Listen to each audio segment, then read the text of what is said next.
Somente reforçando que a gente está falando de áreas com grande especulação imobiliária e grande valor econômico. Então, isso deve ser evidenciado e deve ser refletido. Até que ponto que a gente deve colocar os interesses econômicos acima de uma unidade de conservação?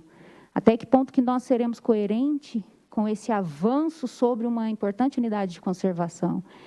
Então, eu acho que isso vale nós como cidadãos inseridos no meio que nos cerca, a gente fazer o nosso papel e refletir lá na frente, ali na frente, né? Porque a gente já está na frente. Pode ser tarde demais.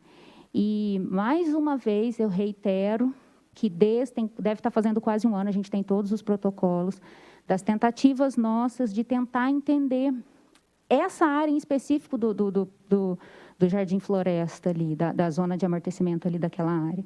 Então, a gente não teve um retorno, a gente está com essa dificuldade e, provavelmente, se continuar nessa forma de tratativa, dificilmente a gente vai permanecer como membro do núcleo gestor, porque a gente não vai ser conivente com esse instrumento lá na frente, para depois sobrar essa parte da culpa como nós. Então, eu vou consultar os meus pares e é provável que a gente peça para sair do núcleo gestor por não concordar com esse tipo de atitude, né?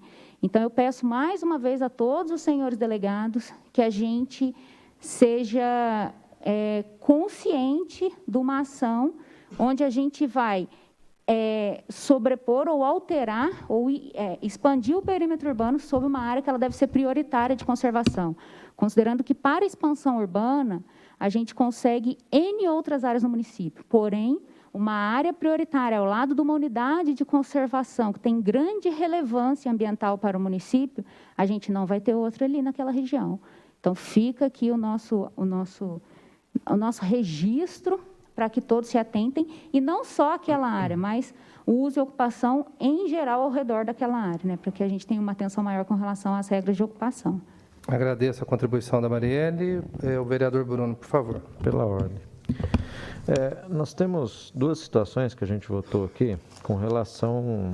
Eu não vou discutir as questões relacionadas à zona de amortecimento, porque acho, como o Ademir colocou, que essa é uma decisão do plano de manejo que vai ser revisto dentro de todas as normas legais. Tudo aquilo que o trabalho do Neiru fez, né, dessas pessoas que estão há quase 3 anos trabalhando debruçado sobre isso, tem sido feito com acompanhamento rigoroso do Dr. Ricardo Linardi, que é o promotor do meio ambiente, pessoa na qual, inclusive, eu cumprimento, deve estar assistindo a gente.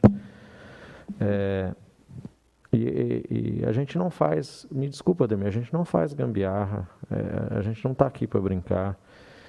E agora, lá no São João, próximo ao Redentor, a gente tem uma situação de uma família, aliás, de várias famílias, que simplesmente chegaram para falar: vocês não podem fazer uso do terreno de vocês. Ou vocês estão limitados a isso. E essa família, aliás, eles estiveram nas 30 audiências públicas aqui, cobrando uma satisfação. E ninguém deu satisfação para eles do plano de manejo. Então, a gente não vai cometer esses mesmos erros. Da mesma forma, a gente não pode fingir que eles não estão lá. O plano de manejo, como está hoje, ele engloba uma boa parte do Jardim Floresta. O que a gente vai fazer? A gente vai derrubar aquelas casas? A gente vai fingir que aquele bairro não existe? Vamos traçar uma linha artificial ali e falar: ó, essas construções urbanas do Jardim Floresta são zona de amortecimento, mas tudo bem. Vamos manter como estava antes. Então, a gente está corrigindo o perímetro urbano para reconhecer as áreas que estão urbanizadas, que já são urbanas, e tentando encontrar um mecanismo de legalização. E a gente não pode ter 2 pesos e 2 medidas. Agir com os moradores do Jardim Floresta de uma forma e agir com os proprietários lá das regiões do São João de outra.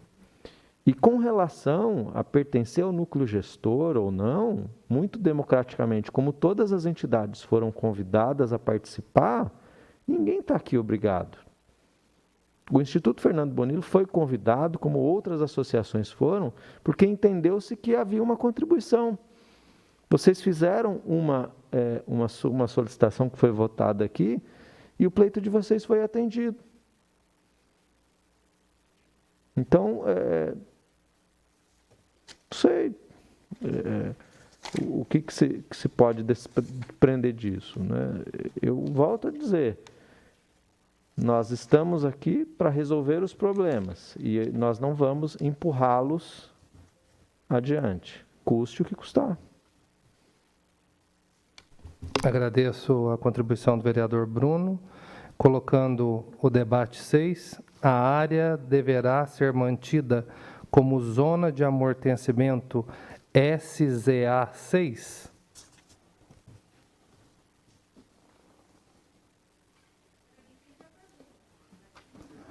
Debate 6. A área deverá ser mantida como zona de amortecimento 6.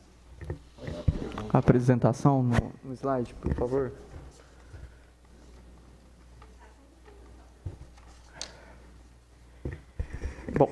Bom, gente, só para esclarecer, essa é a área que está marcada aqui em azul claro, tá? Que é o avanço que houve entre o perímetro urbano vigente e o perímetro urbano proposto. Deverá ser mantida como subzona de amortecimento 6, tá? Como é a situação hoje vigente do plano de manejo, ou se isso será alterado para a zona de expansão urbana, tá? É qual linha de perímetro urbano se seguirá. Se você votar sim, você vai manter a zona como está hoje. Se você votar não, vai alterar a zona para a expansão urbana e adequar todas as irregularidades.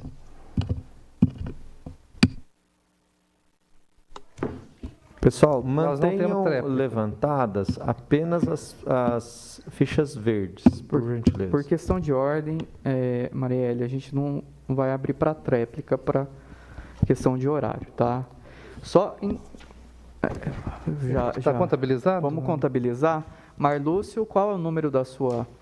Não, Marlúcio está votando 23. Marielle, gente, levanta para mim. 35. Qual que é o número do fundo? E o número do fundo? 30. Ok.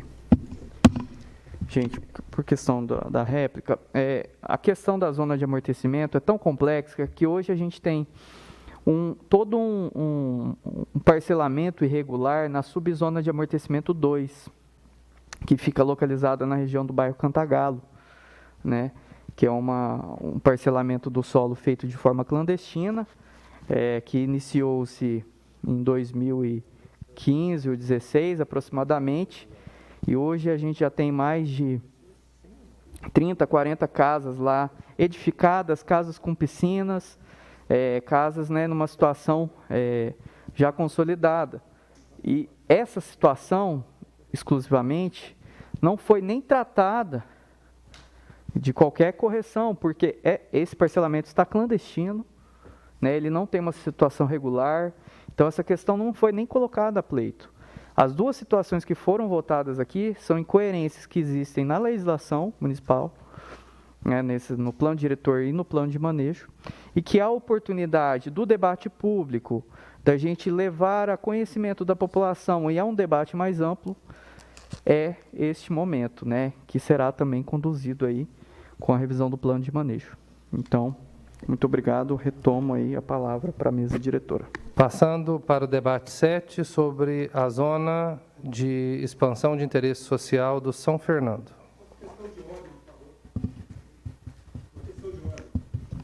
Questão de ordem. Questão de ordem. O senhor é de qual instituição, por favor? Por favor.